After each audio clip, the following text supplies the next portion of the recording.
तो दोस्तों, आज हम छावा मूवी को फुल डिटेल में एक्सप्लेन करने वाले हैं। जिस तरीके से छावा मूवी का कलेक्शन रिकॉर्ड्स पर रिकॉर्ड्स बनाते जा रही है, काफ़ी इम्प्रेसिव है।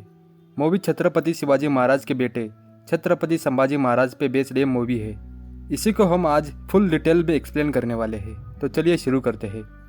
मूवी की शुरुआत में अजय देवगन की आवाज़ में होती है। अजय देवगन बताते हैं कि पिछले 100 सालों में मुगल सल्तनत को कोई मात दे नहीं सका है और 17वीं सदी में मुगलों का सबसे ताकतवर, बेरहम और निर्दयी बादशाह औरंगजेब गद्दी पर बैठता है, जिसने अत्याचार की हदें पार कर दी। पर जब जब धरती पर अत्याचार बढ़ता है, तब तब धरती को बचाने महापुरुष का जन्म होता है। उसी समय साक्षात माता भवानी और भगवान शिव का वंश माँ जिजाऊ के कोख से जन्म लेता है। शहाजी राजे भोसले, जिन्होंने मराठा साम्राज्य की स्थापना की, वो थे छत्रपति शिवाजी महाराज, जिनकी लड़ाई किसी धर्म से नहीं थी। उनका संघर्ष सिर्फ कट्टरता के खिलाफ थी। उनकी बढ़ती शक्ति को देखकर औरंगजेब ने कई बार स्वराज पर आक्रमण किया, लेकिन हर बार फेल हो गए। उसके बाद औरंगजेब की सभा में छत्रपति शिवाजी महाराज अब नहीं रहे। इसे सुनकर औरंगजेब बहुत खुश होता है और कहता है, शिवा जैसा दुश्मन अब कहाँ मिलेगा। और कहता है, जन्नत के दरवाजे खुले रखना, शेर आ रहा है और जश्न मनाओ। बाद में खान जमान की एंट्री होती है, जो कि गैर मुसलमानों की तरफ से कर वसूल करता होता है। उसी समय छत्रपति संभाजी महाराज की एंट्री होती है। राजे का पहला युद्ध होता है। उन्होंने ब्रहानपुर पर हमला किया होता है। वो जब हमला होता है तो पूरे ब्रहानपुर की सेना डर जाती है और कहते हैं, मराठे आ गए। छत्रपति संभाजी महाराज और उनकी सेना सभी को मारती है, लेकिन ब्रहानपुर के बच्चे और औरतों पर हमला नहीं करती है। उस युद्ध में शंभू राजे और उनके सैनिक सबको मारते हुए आगे बढ़ते हैं और बाद में शंभू राजे और खान जमान आमने सामने आते हैं, लेकिन राजे खान पर आक्रमण करने आगे बढ़ते हैं और नीचे हिडन रूम में गिर जाते हैं। ये खान जमान की साजिश होती है।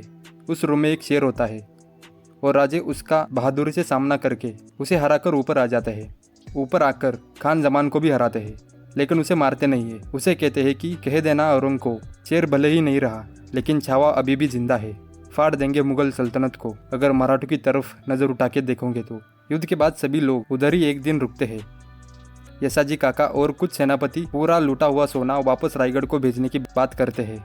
दूसरी तरफ संभाजी महाराज अपने पास के बारे में सोचते हैं। बचपन में कैसे आग से वो डरते थे, लेकिन तब उनको उनके पिताजी ने उस डर से कैसे बाहर निकाला, ये सोचते हैं। और जब प्रेजेंट में आते हैं तो हम्बीरराव मोहिते जी उन्हें समझाते हैं और कहते हैं, हमें आप में छत्रपति शिवाजी महाराज की छवि दिखती है। और कहते हैं बाद में कि लोग आपका इंतजार कर रहे हैं। और संभाजी महाराज अपने सैनिक को बोलते हैं कि ये जीत नहीं है, ये दहाड़ है जो औरंग के कानों तक जाएगी और बोलेगी कि छत्रपति शिवाजी महाराज आज भी जिंदा है। और कहते हैं, हम इस युद्ध में हर धर्म का पालन करेंगे। ये लड़ाई स्वराज को बनाने के लिए है। अगले दिन रायगढ़ में सोयराबाई, जो कि शिवाजी महाराज की दूसरी पत्नी होती है, सोयराबाई, आनाजी पंत, बालाजी बात करते होते हैं कि राज्याभिषेक राम राजे का होना चाहिए, शंभू राजे का नहीं। और ब्रहानपुर के युद्ध के बारे में बात करते हैं। बाद में मूवी में छत्रपति संभाजी महाराज ब्रहानपुर से वापस लौटते हैं और उनकी पत्नी महारानी यशोबाई भोसले उनकी आरती उतारते हैं। बाद में शंभू राजे और उनकी पत्नी की बातें दिखाई जाती है, जहां शंभू राजे उनकी पत्नी को कहते हैं कि आप हमारे मन की बातें कैसे जान लेते हैं, और पूछते हैं अब हमारे मन में क्या चल रहा है बताइए। यशोबाई भोसले उन्हें शिवाजी महाराज के मुकुट जहाँ रखे होते हैं वहाँ लेकर जाते हैं। उन्हें देखकर शंभू राजे इमोशनल हो जाते हैं। दूसरी तरफ औरंगजेब को पता चलता है कि ब्रहानपुर पर मराठों ने हमला कर दिया और वहां मिट्टी के अलावा कुछ नहीं छोड़ा है। और औरंगजेब को पता चलता है कि दक्कन से एक और शेर आ गया है, छत्रपति संभाजी भोसले। ये सुन के औरंगजेब शौक हो जाता है। ये सुन के औरंगजेब को संभाजी महाराज और औरंगजेब की पहली मुलाकात याद आती है। कैसे केवल 8 साल का बच्चा औरंग के सामने निडर होकर बात कर रहा है। प्रेजेंट में औरंगजेब कहता है कि शिवा गया, लेकिन अपनी सोच जिंदा छोड़ गया। बाद में रायगढ़ में 16 जनवरी 1681 में छत्रपति संभाजी महाराज का राज्याभिषेक दिखाया जाता है और उन्हें सिंहासन पर बिठाया जाता है और उन्हें राजा घोषित किया जाता है। राज्याभिषेक के बाद रात को शंभू राजे अपने दोस्त और रिश्तेदार के साथ भोजन करते हैं। वहाँ शंभू राजे चंदोगामात्य की शायरी की तारीफ करते हैं। चंदोगामात्य उनके बचपन के मित्र होते हैं। खाना खाते समय यशोभाई भोसले के भाई गानोजी और कानोजी संभाजी महाराज से विनती करते हैं कि गिरकान का पूरा प्रशासन हमें सौंपा जाए। इसे सुन के सब लोग चिंतित हो जाते हैं। इसे सुन के संभाजी महाराज कहते हैं, आपको इस इलाके की जगह पूरे दक्कन के बारे में सोचना चाहिए। लेकिन गनोजी और कानोजी झूठ बोलते हैं कि शिवाजी महाराज ने हमें वचन दिया था। ये सुन के महारानी यशोबाई कहते हैं कि आबा साहेब तो ऐसा सोच ही नहीं सकते। बाद में गनोजी कहता है कि इसका मतलब है हमारे बाबा झूठे, नहीं तो बड़े महाराज। ये सुन के संभाजी महाराज गुस्सा हो जाते हैं। बाद में फिर से राजमाता सोयराबाई, अनाजी पंत और बालाजी की बातें दिखाई जाती है। अनाजी पंत कहते हैं कि अब रामराजे राजे नहीं बन सकते।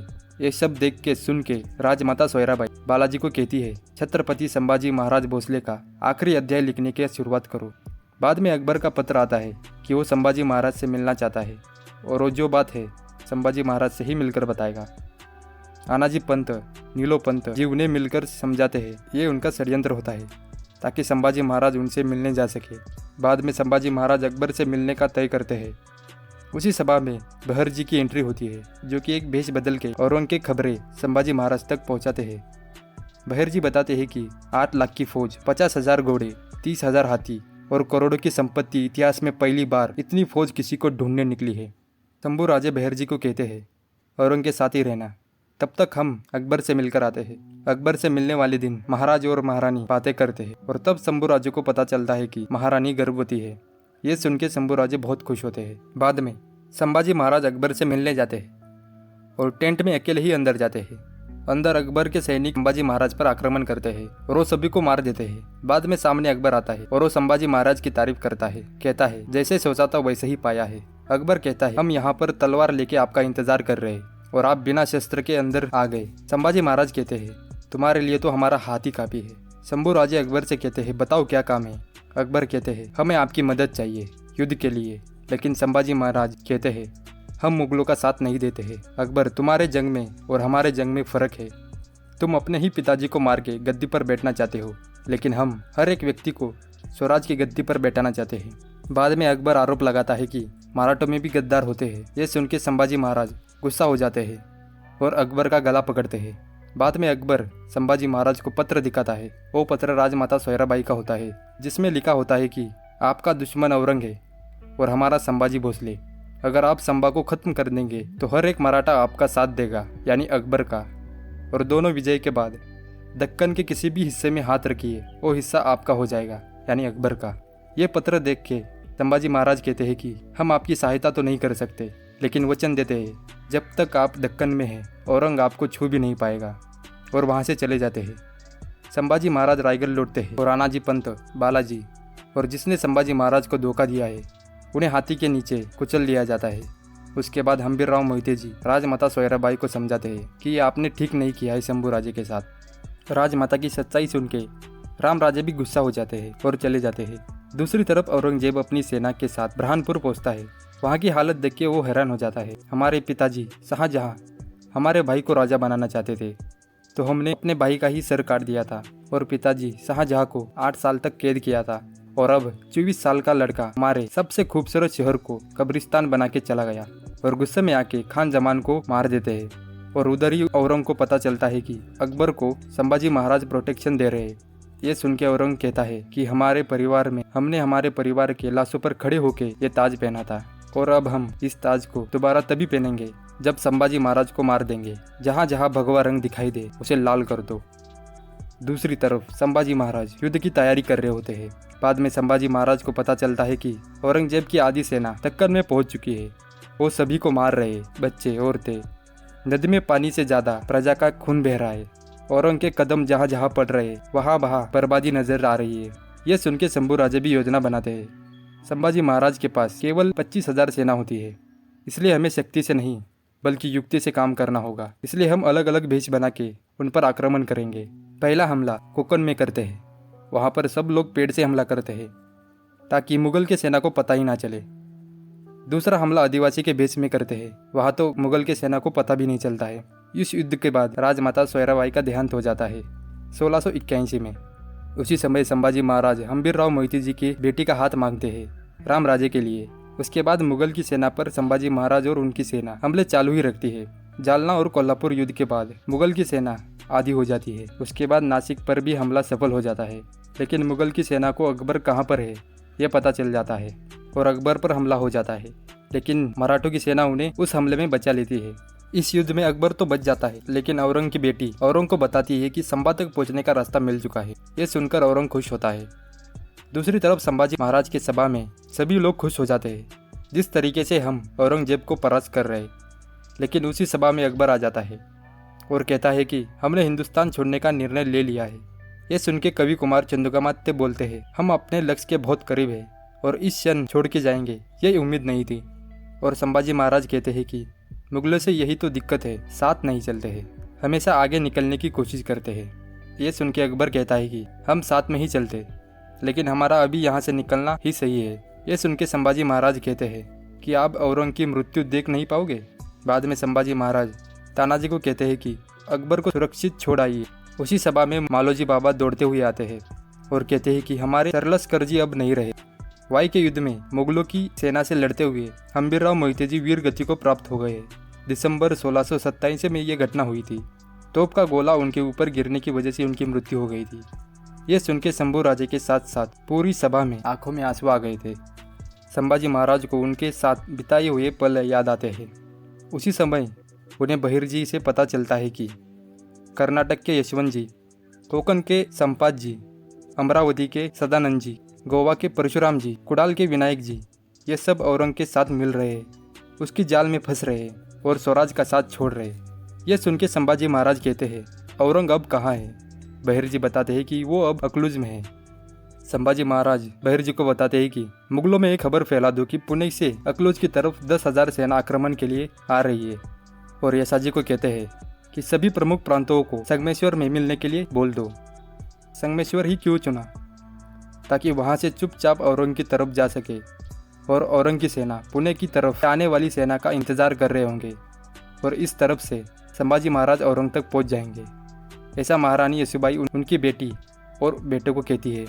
संगमेश्वर को जाते समय राम राजे भी कहते हैं कि हम भी आपके साथ चलेंगे, लेकिन संभाजी महाराज मना कर देते हैं, तुम्हारी यहाँ रायगढ़ में ज़्यादा ज़रूरत है। लेकिन ये पूरा संगमेश्वर वाला प्लान औरंग को पता चल जाता है। ये किसने बताया, ये आपको आगे पता चलेगा। संगमेश्वर में छत्रपति संभाजी महाराज सभी प्रमुख प्रांतों को समझाते हैं। ये मराठे अपनी रक्षा के बारे में कब से सोचने लगे? मराठों ने अपनी जान सिर्फ स्वराज के लिए, छत्रपति शिवाजी महाराज के लिए दी है, तो आप शत्रु के सामने कैसे झुक सकते हो? हम मराठा है, ये हिंदवी स्वराज्य व्हावे ही स्त्रींची इच्छा। अब समय आ गया है औरंग को मारने का।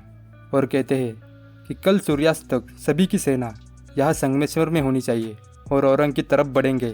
लेकिन सेना कल आने वाली थी, लेकिन औरंग की 5,000 की सेना उसी रात संगमेश्वर की तरफ बढ़ती है। दूसरी तरफ संभाजी महाराज केवल 150 सेना के साथ संगमेश्वर में होते हैं। संभाजी महाराज चंद्रकांत से पूछते हैं कि यह खबर औरंग तक किसने पहुंचाई है? तो चंद्रकांत बताते हैं कि गनोजी और कान्होजी। ये सुन के संभाजी महाराज गुस्सा हो जाते हैं।